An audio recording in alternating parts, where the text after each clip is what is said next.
Okay, so thanks for getting this training here. This is obviously for the Prospect Tucson group here. And I wanted to take a minute to go ahead and outline a couple things that Mike had taught me that I thought were very powerful in my business I wanted to share with you. Mike had taught me that there was a specific difference, okay? And I think that there's a difference between us and perhaps them, okay? So let's talk about that really quick, all right? The difference between us and them.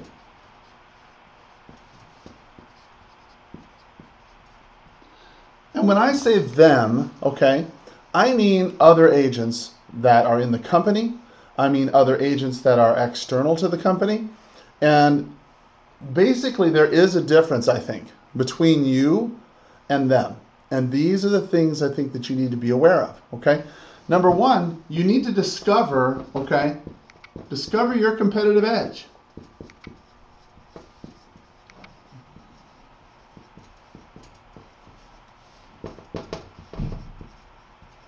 Discover your competitive edge, okay? Because to be honest, okay, you're competing with maybe, yourself,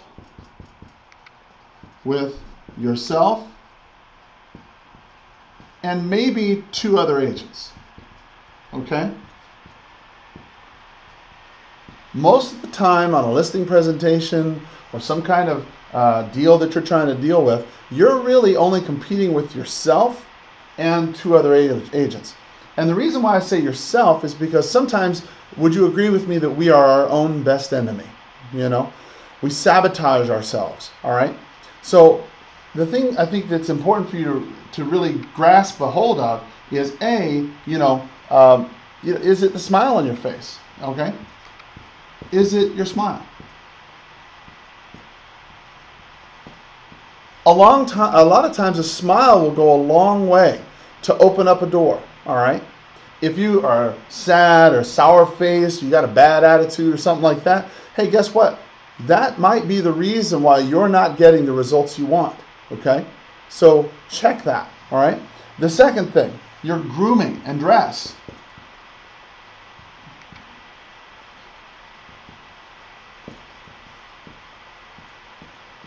Okay? Like it or not, all right?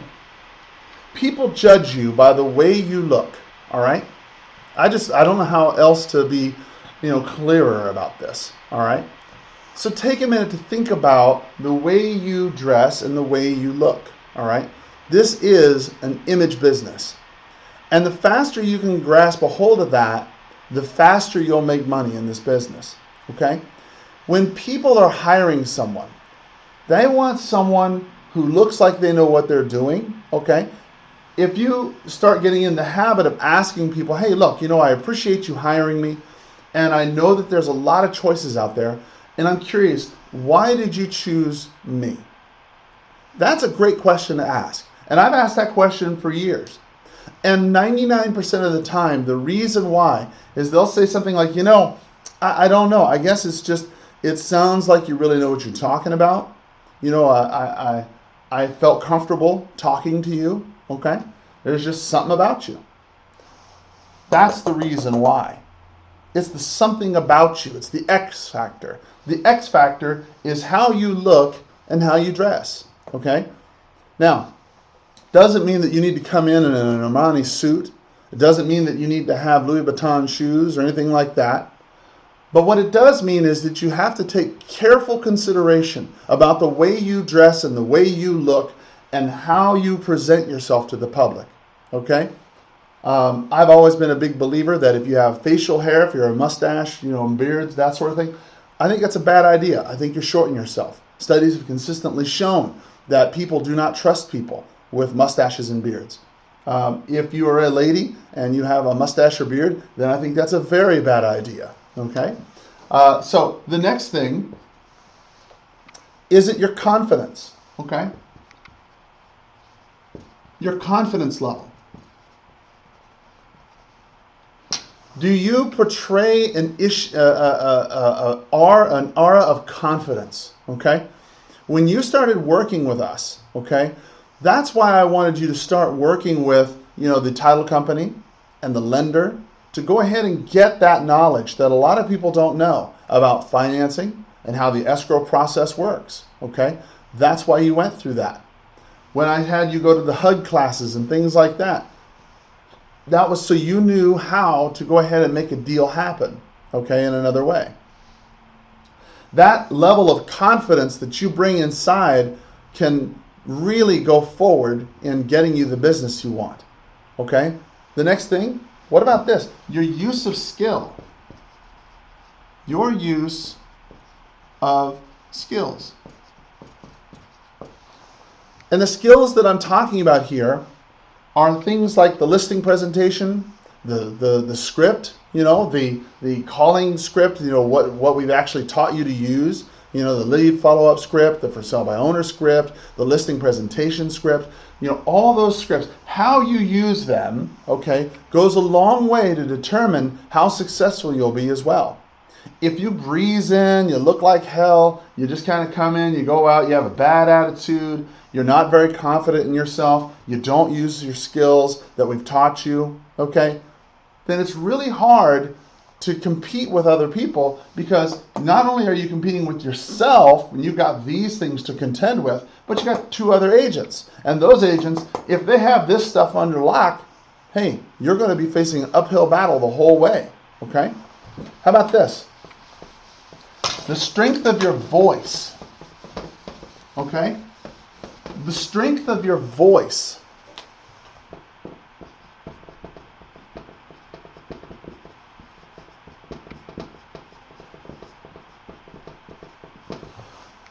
The strength of your voice. You have to convey and communicate properly in a way that people will understand, that people will agree with. People, if they don't agree with you, then it will at least accept your position as something that's valid, okay?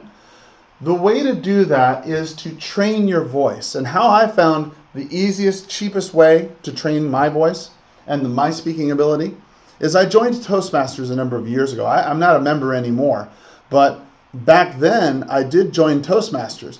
And Toastmasters International has clubs throughout the city that it's a speaking club. You go in and it's $1 or $2 a month or something like that. It's super cheap, okay? But you go in, you have a breakfast meeting, and there is a person who is established as the speaker for the day. They give a 2 or 3 minute speech, okay? People around the table kind of evaluate what they have to say. But the most important thing is they have what's called an ah counter. And the person has a little bell. And every time somebody says, like that, then what you hear is a ding, ding, ding, every time you say that. And the purpose of that is to make your mind aware that you are not doing a good job in presenting. Because the truth of the matter is, whenever you say, and you're stumbling and mumbling and fumbling for words, then people will begin to question your authority. They'll begin to question your ability. And the truth is that if you start working on that skill, training your voice, training your speaking mannerisms, then you will find that you will become an eloquent speaker, that you'll be very powerful, that you'll know how to sway an audience and control things. Believe me, this is all about perception, okay? Next, your handshake. For many people, especially the older generation, they place a lot of stock in the strength of your handshake and how well you grab their hand and how well you look them in the eye. If you don't look them in the eye and you don't give them a firm grip, you don't have to crush their hand, okay? But instead of some weak, wimpy, fish kind of handshake, okay, give a firm handshake. Look them dead in the eye and then tell them, hey, I appreciate meeting you today, blah, blah, blah, whatever it is you want to say. But the strength of your handshake will go a long way here, okay? These are all things that you can do to increase your presentation skills, all right? And this is the difference between you and them. The next, your energy and enthusiasm.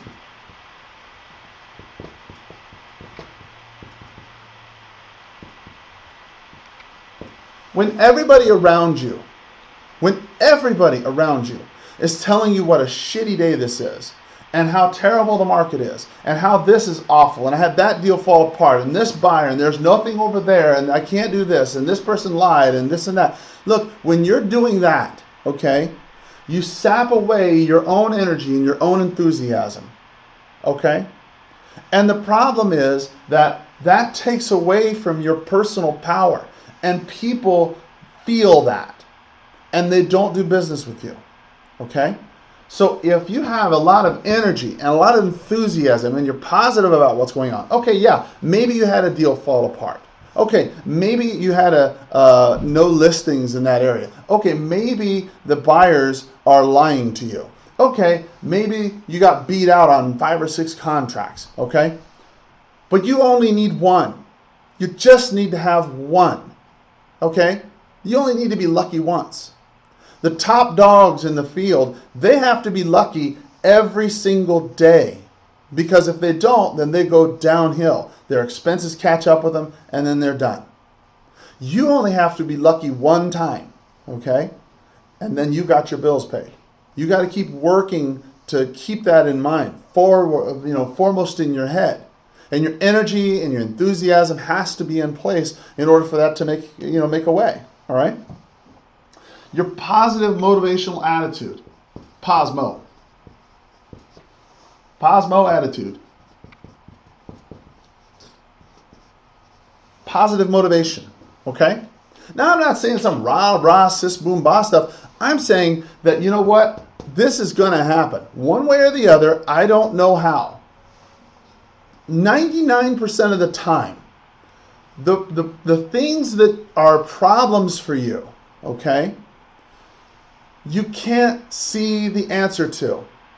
You don't know how it will work. You've got a problem. Let's say whatever this problem is. You've got a problem. And you don't know how in the world this is ever going to work.